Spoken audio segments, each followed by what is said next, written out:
अच्छा साजिद खान साहब बताएंगे कि जैसे आज अरविंद केजरीवाल जी को बेल जमानत मिल गई है, सुप्रीम कोर्ट ने दे दी, तो इसके बारे में कुछ बताएंगे? देखिए आज जो जमानत मिली है, हम सुप्रीम कोर्ट का बहुत बहुत शुक्रिया अदा करना चाहते हैं। और ये आम आदमी पार्टी के देश भर के सभी कार्यकर्ताओं के लिए बहुत ही बड़ा दिन और ऐतिहासिक दिन है। जैसा कि सुप्रीम कोर्ट ने आज जमानत देते हुए ये कहा है कि ईडी से उन्हें बेल मिल गई थी और सीबीआई ने जानबूझ के उनके ऊपर वापस से केस डाला, और सीबीआई नहीं चाहती थी कि वो जेल से बाहर आए।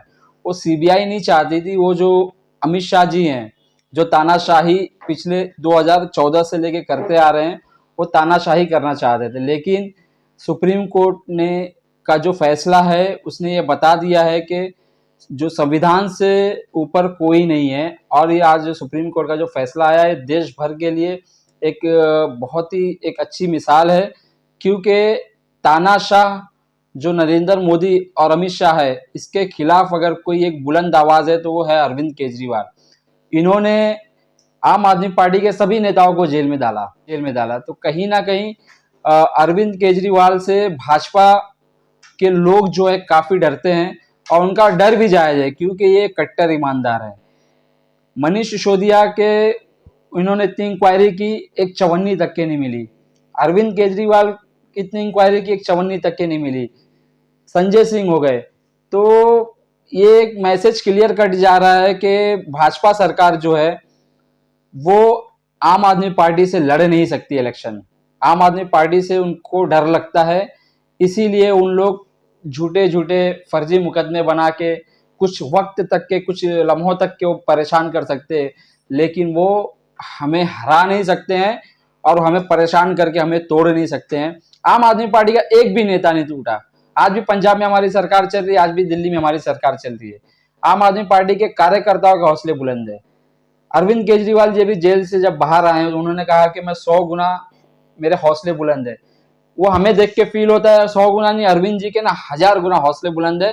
और इस बार नरेंद्र मोदी और अमित शाह जो है, उनको ये पता चलेगा कि ये अरविंद केजरीवाल किस मिट्टी का बना हुआ है।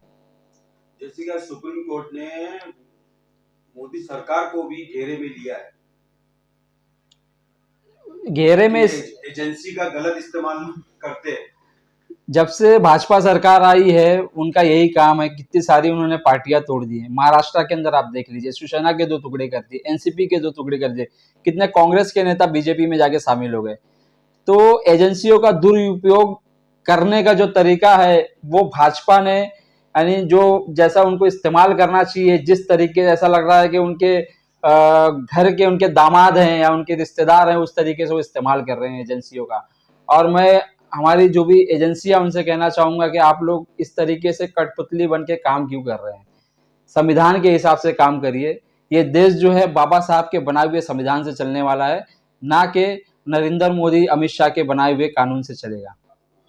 आप पार्टी के लोगों को कुछ बोलना चाहेंगे? जैसे कि अभी इलेक्शन आ रहा है, हरियाणा में शायद 5 अक्टूबर का इलेक्शन डिक्लेयर किया हुआ है।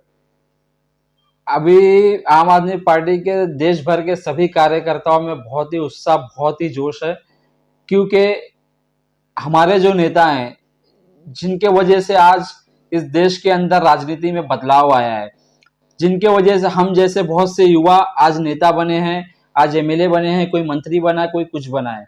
आज एक उम्मीद जागी है, और उस उम्मीद को कुछ लम्हों के लिए तानाशाह ने जेल के अंदर सलाखों के पीछे डाल के रखा है। लेकिन सच्चाई जो होती है, उसको आप दबा नहीं सकते हो, वक्ती तौर पे आप परेशान कर सकते हो। इस वजह से आज जब वो जेल से बाहर आए हैं, सुबह जैसी न्यूज मिली, पूरे देश भर के सभी कार्यकर्ताओं में एकदम एनर्जी आ गई है। और हरियाणा का जो इलेक्शन है, बहुत मजबूती से हम लड़ने वाले हैं, और इंशाल्लाह बहुत अच्छा रिजल्ट आएगा वहां पर। अच्छा, आप 10 साल, 15 साल या 20 साल आगे, जैसे कि आज 2024 है, 2045 में आप पार्टी को कहाँ महसूस कर रहे हैं? या आप तो बहुत आगे बता दिए। इंशाल्लाह कुछ ही वक्त में 2012-13 साल पुरानी पार्टी है। आज 2 स्टेट में हमारे सीएम है। गुजरात के हमारे अंदर हमारे 5 एमएलए हैं। कॉरपोरेशन है वहाँ पे सूरत के अंदर, उसमें हमारे 27 पार्षद हैं। गोवा में हमारे एमएलए हैं। आज तीसरे नंबर की पार्टी है इस देश की। तो वो वक्त दूर नहीं कि अरविंद केजरीवाल जी इस देश के प्राइम मिनिस्टर बनेंगे और उनके हाथों में इस देश की भाग दौड़ रहेगी। और वही एक बंदा ऐसा है जो बाबा साहेब के सपनों को पूरा कर सकता है। बाबा साहब ने सपना क्या देखा था? बाबा साहब ने यही सपना देखा था, हर वर्ग, हर जाति, हर धर्म के बच्चे को एक जैसी शिक्षा मिले। आज वो दिल्ली में हो रहा है, अस्पताल के अंदर हर किसी का फ्री में इलाज हो, आज वो दिल्ली के अंदर हो रहा है। बुनियादी जो सहूलत होती है आज वो दिल्ली के अंदर अरविंद केजरीवाल जी की सरकार, पंजाब के अंदर भगवंत मान जी की सरकार पूरा कर रही है। तो वो वक्त दूर नहीं कि इस देश की भागदौड़, इस देश के लोग खुद चाहेंगे कि अरविंद केजरीवाल जी के हाथ में दी जाए, क्योंकि दिल्ली और पंजाब एक ऐसा मॉडल बन चुका है इस देश के अंदर। आज सारी राजनीतिक पार्टियां उसको कॉपी कर रही है और ये बहुत अच्छी बात है। आम आदमी पार्टी, अरविंद केजरीवाल जी जब सत्ता में आ रहे थे तो उन्होंने कहा था हम राजनीति नहीं करने आए, राजनीति बदलने आए हैं। अभी मैं कुछ दिन पहले ही देख रहा था, 2 दिन पहले बिहार सरकार ने 200 यूनिट बिजली फ्री देने का ऐलान किया है। बहुत से राज्यों ने उसको एक्सेप्ट किया है, कहीं बस में फ्री दिया जा रहा है, कहीं बिजली फ्री दी जा रही है। तो ये हमने ये मॉडल लाया है और इसको हमने सक्सेस करके दिखाया और चल रहा है दिल्ली के अंदर। दिल्ली के अंदर उतना सारा लोगों को फ्री में देने के बाद में, बुनियादी सहूलत अच्छे से देने के बाद में भी आज दिल्ली सरकार फायदे में है और कोई स्टेट की सरकार फायदे में नहीं। क्योंकि जहां पर भी राजनेता हैं, अगर वो ईमानदारी से काम करेंगे, पब्लिक के वेलफेयर के लिए काम करेंगे, अच्छा होगा। और जहां वो बेईमानी करेंगे वो खुद खसारे में रहेंगे, उनका स्टेट खसारे में रहेगा, पब्लिक को कोई फायदा नहीं होने वाला।